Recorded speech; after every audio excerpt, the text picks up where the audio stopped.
कैसे पुष्ट होगा? बहुत ध्यान से सुनिए।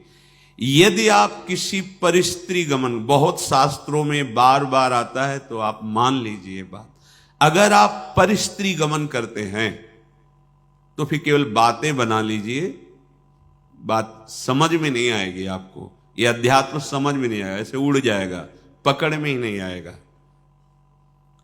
ना स्त्री प्रसंगी, स्त्री प्रसंगी आप तो परिस्त्री गमन नहीं करते, पर जिसको मित्र बनाए हुए हैं वो व्यभिचारी परिस्त्री गमन करने वाला है, तो उसके संग से आपका हृदय मलिन हो जाएगा। श्री शौभरी जी महाराज, संगम त्यजेत मिथुन व्रति नाम मुमुक्षु सर्वात्मना न विसजेत बहिरिंद्रियाणि। ऐ मुमुक्षु, संसार सागर से मुक्त होने की इच्छा रखने वाले उपासक, संगम त्यजेत, संग का त्याग कर दो। किनके? जो केवल मैथुन सुख को ही परम सुख माने हुए हैं। संगम त्यजेत मिथुन व्रति नाम मुमुक्षु। आप इस संसार से मुक्त होना चाहते हैं तो ऐसे लोगों का संग भी त्याग कर दें। ना स्त्री प्रसंगी मिलत यत, तो इदम स्थानम आश्रित्य। कैसे हम आश्रय लें, कैसे हम मान लें कि हम प्रिया प्रीतम के हो गए? ऐसे मानो, ऐसे चलोगे तो तुम्हारा हृदय स्वीकार कर लेगा। तुम अगर गंदे आचरण करोगे तो केवल बातें रहेंगी, हृदय स्वीकृत नहीं होगा प्रिया प्रीतम के चरणारविंद की शरणागति से, तो फिर निर्भय, निश्चिंतता, निशोकता आ ही नहीं सकती। अगर नहीं आ रही तो आप में कहीं ऐसी त्रुटियां हैं, उनको सुधारिए।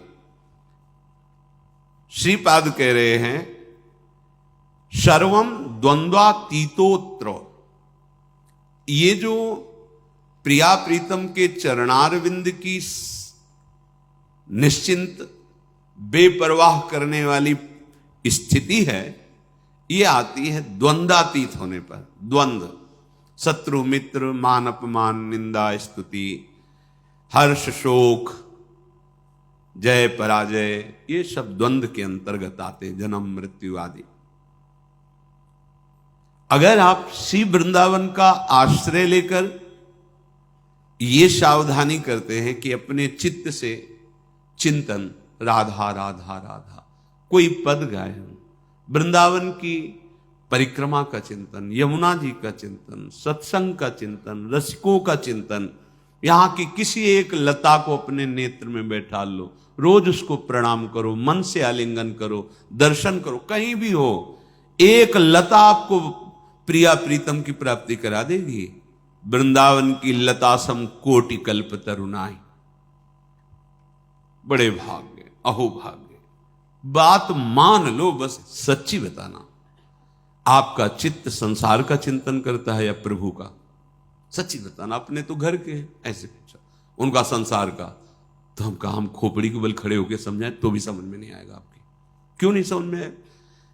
चित्त का चिंतन संसार का हो रहा है तो हम भगवान को कैसे जान जाओगे?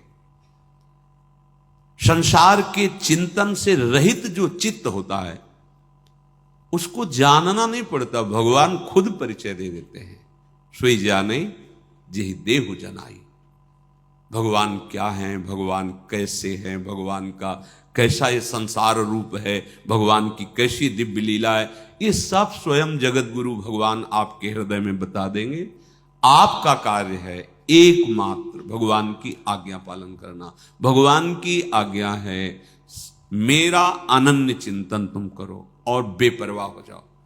जो तुम्हें कर्तव्य कर्म मिला उसे करो और मेरा नाम जप करो, अनन्य चिंतन करो। मैं योगक्षेम देख लूंगा, मैं तुम्हें संसार समुद्र से पार कर दूंगा, मैं तुम्हारे सारे पाप नष्ट कर दूं। ये भगवान के वचन है। आप ऐसे वृंदावन की एक लता का चिंतन करने से भगवत प्राप्ति हो जाएगी। आप करो, देखो तो। ये लता जानते हो, बड़े बड़े परमहंसों के द्वारा वंदनीय पूज्य जो प्रेम रस में डूबे हुए महापुरुष हैं, वो श्री जी की सेवा के लिए यहां खगमृग पशु पंछी लता बने हुए, मलिन नेत्र है इसलिए हम नहीं जान पा रहे। द्वंद्वातीतोत्र, बिना द्वंद्वातीत स्थिति हुए आप प्रभु के आनंद को नहीं प्राप्त हो सकते। अनुकूल मिला तो हर्षित हो गए, प्रतिकूल हुआ तो शोकित हो गए, जय हुई तो ढोल बज रहे हैं, पराजय हुई तो निराश हो। एक वही स्थिति है। भगवदानंद जानने के लिए पहले द्वंद्वातीत होना अनिवार्य है। निर्द्वंदो भवति, ये भगवत चिंतन परायण अंतःकरण में ही ये भागवतिक तत्व का अनुभव होता है। जैसे निर्मल जल, शांत जल तो नीचे की वस्तु दिखाई देती है, ऐसे ही जो आत्म तत्व से प्रकाशित हो रहा है अंतःकरण, उसी के बल से आप वहां तक दृष्टि पहुंच जाएगी जो अपना स्वरूप है, जो मैं है। अध्यात्म को बातों से नहीं जाना जाता, निरंतर चित्त की स्थिति को जहां जानना है वहां लगाना है। संसार से चित्त हटाए बिना प्रभु को जान नहीं सकते, पक्की बात समझ लो। फिर जानना नहीं पड़ेगा, वो तुम्हारे हृदय में बैठे मिलेंगे। जा ही न चाही कबों कछु, क्योंकि चाह ही चिंतन कराती है संसार का। जब कोई चाह ही नहीं, चिंतन ही नहीं संसार का, न सोचती न कांक्षती, तो ब्रह्मभूत हो गए। प्रसन्न आत्मा, अखंड प्रसन्नता जागृत हो गई।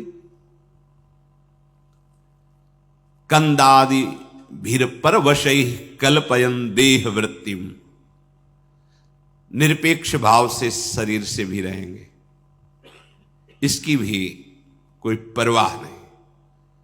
चित्त से तभी चिंतन अखंड बनेगा। देह चिंतन, देह के निर्वाह का चिंतन, आराध्य देव पर जो हमें उपासना या कर्म कर्तव्य मिला है उसे दृढ़ता पूर्वक करते हुए भगवत स्मरण परायण, जो मिल जाए भगवत इच्छा से देह पालन हेतु, वो वस्त्र, वो भोजन, विलासिता का भाव अंदर नहीं होना चाहिए, जैसे प्रभु रखें। तो अत्युज्वल भाव आपके हृदय में प्रकाशित हो जाएगा। एक एक शब्द समझो। अगर आप ऐसे चलोगे तो भावे नात्युज्वले नात्मनि मधुरतरे न्यस्य राधा पदाब्ज, जिसकी चाह है वो बात बन गई। कैसे बनेगी? किसी भी स्त्री की तरफ काम भाव से मत देखो, चरणों की तरफ देखो, निकल जाओ। ज्यादा मनमानी करोगे तो ये जीवन व्यर्थ चला जाएगा। ऐसे लोगों की संगोष्ठी में मत बैठो जो वासना को जगाते हैं और वासना को बढ़ाते हैं। सीधाम वृंदावन का आश्रय लेकर रसिकों की बताई पद्धति से उपासना, तो अपने आप द्वंद्वातीत होते चले जाएंगे। क्योंकि उपासना आपको सहनशीलता प्रदान करेगी। सहनशील व्यथित नहीं होता। बहुत संपत्ति आ जाए तो भी उदासीन रहता है। जाना है यार, कुछ नहीं जाएगा, क्यों फूल रहे हो? सब कुछ नष्ट हो गया, जाना है, क्यों शोक कर रहे हो? क्यों भूल रहे हो? अपने पास तो अक्षुण्ण संपत्ति है, अविनाशी सी श्यामा श्याम, क्यों शोक करते हो? यहां सब कुछ जाना है। इतना सुंदर विवेक रहता है कि वो सहनशील महात्मा द्वंद्वातीत हो जाता है। चाहे कोई गृहस्थ में हो, चाहे विरक्त में हो, महात्मा एक स्थिति है का नाम है। जो महात्मा है वो एक स्थिति है। साधुता एक स्थिति का नाम है।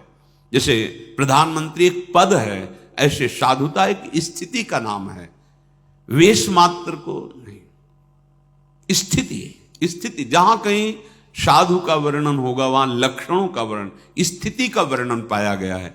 ये तो आचार्य परंपरा से वेश दिया गया है। वेश है, स्थिति नहीं तो अधूरा। बिन विवेक वैराग भक्ति बिन सत्य नये को मानो, भगवत विमुख कपट चतुराई सो पाखंडे जानो, भगवत ऋषि जी महाराज कह रहे।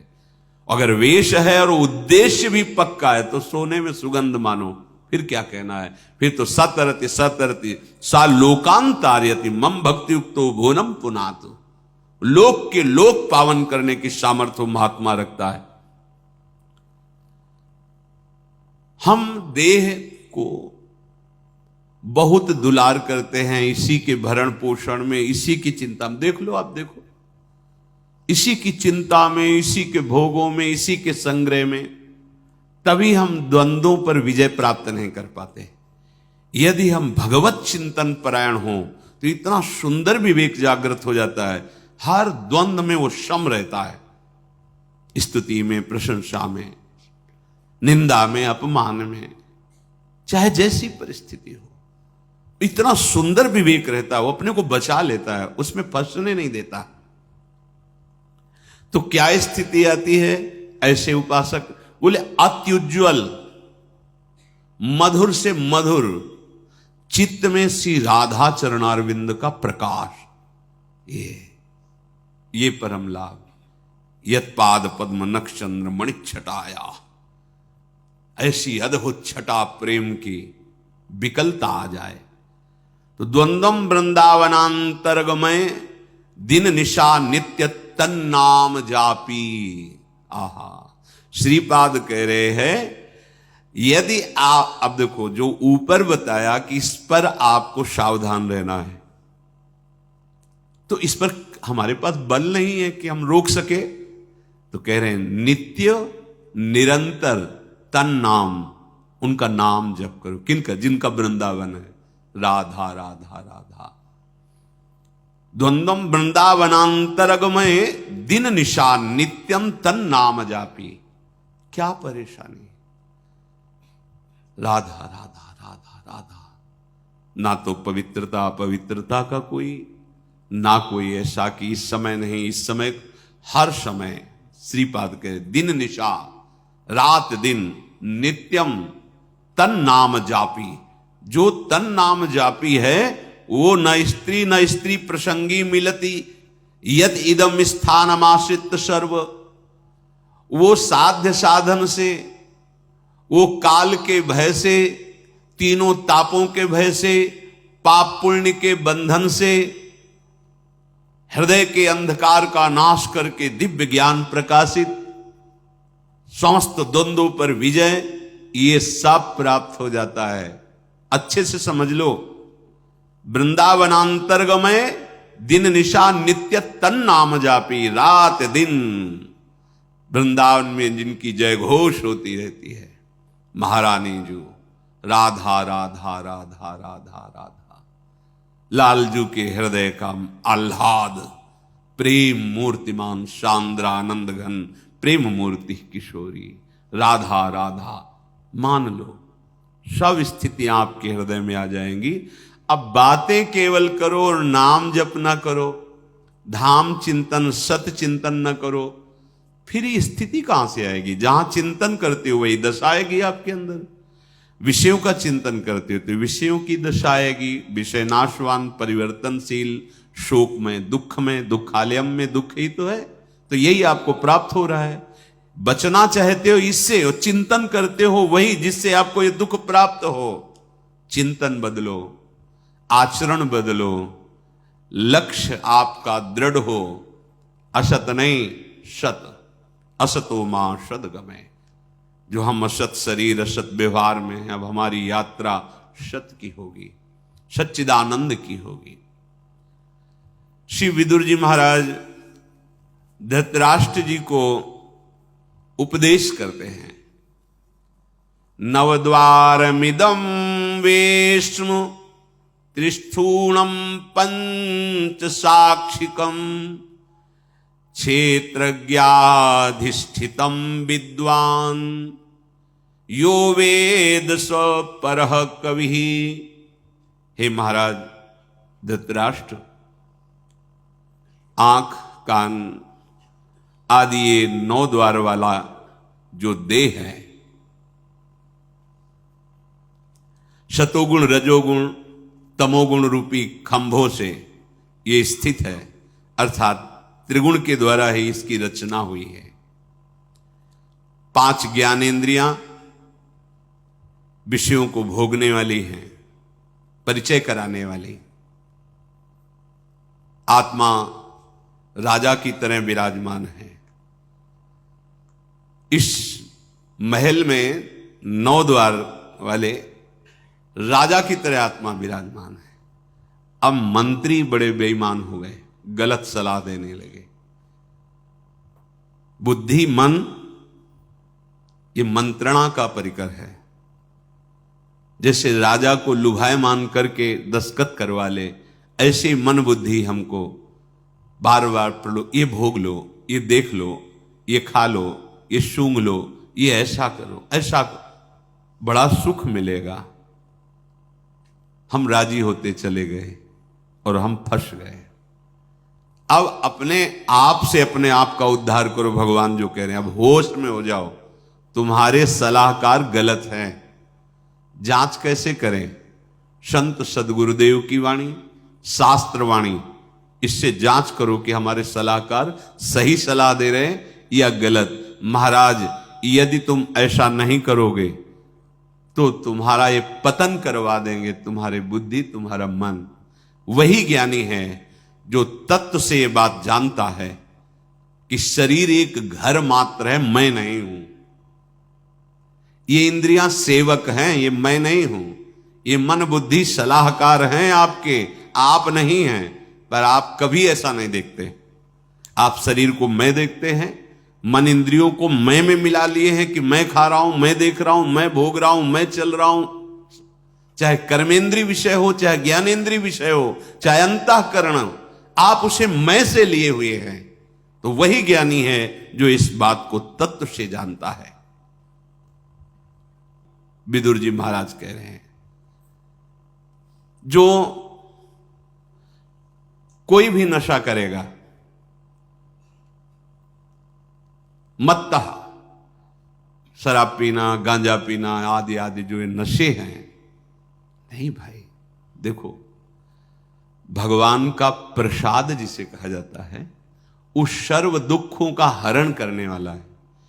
और भगवान का प्रसाद, भगवान का नाम, भगवान का उच्छिष्ट प्रसाद, जो हमारे हृदय के पापों का नाश करके प्रसन्नता प्रदान, प्रसादे सर्व दुखा नाम हा निरस्योपजायते। प्रसाद का मतलब ये नशा नहीं है। जो करते हो हम प्रणाम करते हैं, पर हमारा शास्त्र कहीं ऐसा किसी भी उपासना में किसी भी उपासक को आदेश नहीं करता। सिद्ध पुरुषों की बात अलग है। जैसे भगवान शिव हलाहल जहर पिए, तुम एक बूंद पियो मर जाओगे। एक महात्मा थे, 10 तोला संख्या रोज खाते थे। पूज्यपाद उड़िया बाबा ने सुना उनका, ऐसा कैसे हो सकता है? अरे 1 तोला में 10-5 मर जाए, फिर 10 तोला। बोले महाराज झूठ बात नहीं, वो रोज शाम के 4 बजे पाते। बाबा गए उनके यहां तो पूछा, तो उन्होंने मुस्कुरा के कहा, हाँ पाते।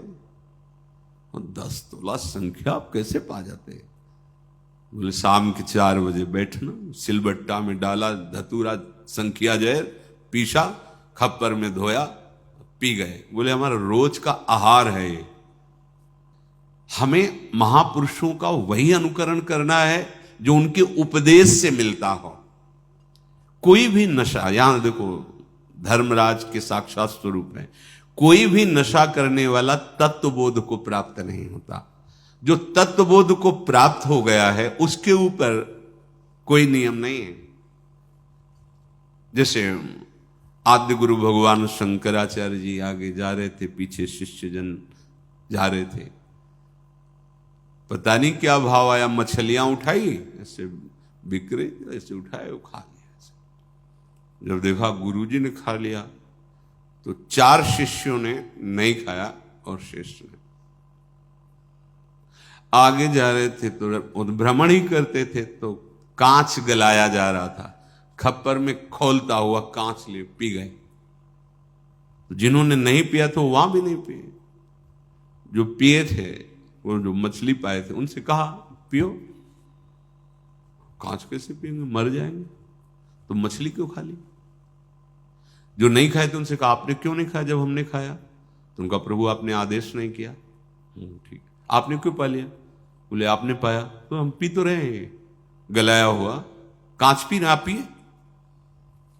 ऐसे किया तो जीवित मछलियां निकल पड़ी, सिद्ध योगी प्रवाहित कर दिया नदी। आप वो तो लीवर में जाके पचने लगी। हमें वो अनुकरण बात नहीं करनी जिसका वो आदेश न कर रहे हो। उनके उपदेश से जो उनके आचरण मिले, शास्त्र सम्मत बात है, महापुरुषों के जो आचरण उनके उपदेश से मिले, बस वही अनुकरणीय है। वो क्या कर रहे, कोई भी नशा, जैसे कहते हैं भाई, हमने सुना है ऐसे, फिर ध्यान में अल्यो ब्रह्म लोग पहुंच गए। भाई हम प्रणाम करते सिद्धों को, हम उनके चरण सेवक हैं, पर हम अपने जैसे साधकों के लिए कह रहे भाई, सिद्ध पुरुष तो हलाहल पिए हो जाने, उनका काम, उनकी मस्ती, वो तो भगवान को प्राप्त हो गए। भैया उनका काम बन गया है, उनमें भगवान में अंतर नहीं।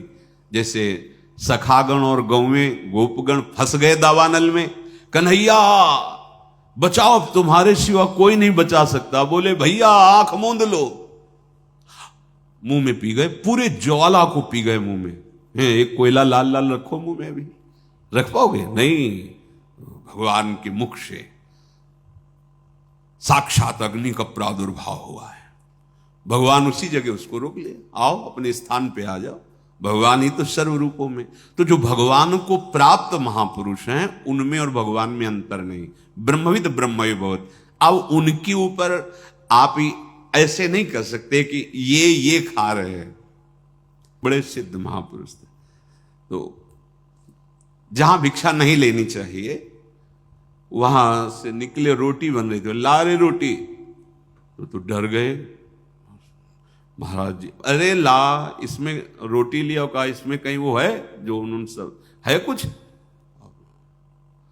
ब्रह्मार्पणम ब्रह्म भगवद अर्पण कर। लेकिन वो आचरण हमारे लिए जो आदेश करें वही अनुकरणीय नहीं है। महापुरुष जो आचरण कर रहे हैं, वो आचरण उनके उपदेश से मिलता है कि नहीं। अगर नहीं मिलता तो हम प्रणाम करते हैं, वो हम कर नहीं सकते। कोई भी नशा साधक को, हम सिद्धों के लिए नहीं कहते हैं, कोई भी नशा खा करके आप भगवत तत्व का चिंतन, भगवत बोध नहीं प्राप्त कर सकते। सबसे बड़ी कमी, आपको उस नशे में सुख लग रहा है क्योंकि बुद्धि शिथिल होती है, तो आपको लग रहा है बड़ा आनंद आ रहा है। आपको भजन से सिद्धि प्राप्त करनी है, भजन से इंद्रियों को शिथिल कर देना है, भजन से मन को निसंकल्प कर देना है। भजन के सिवा कोई चाह नहीं रह जाए। अगर आप 4 बजे भांग पाते हो ना, फिर आप देखिएगा 4 बजे केवल भांगई का ध्यान होगा, सब ध्यान हट जाएगा, लगेगा कि कैसे मिले, कैसे।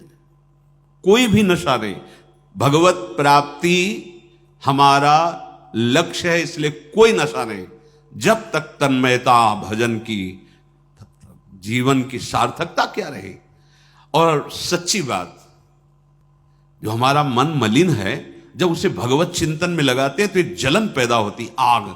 जैसे आग से स्वर्ण तेजस्वी होता है, मल नष्ट होता है, ऐसे ही मन जो हमारा पतित हो चुका है, वो उच्च अवस्था को पहुंचने के लिए भजन के बल से जब चढ़ता है तो वो निर्मल होता है। उस जो ताप प्रकट होता है वो पाप को जलाता है, हम सह नहीं पाते। नहीं, मना कर रहे हैं।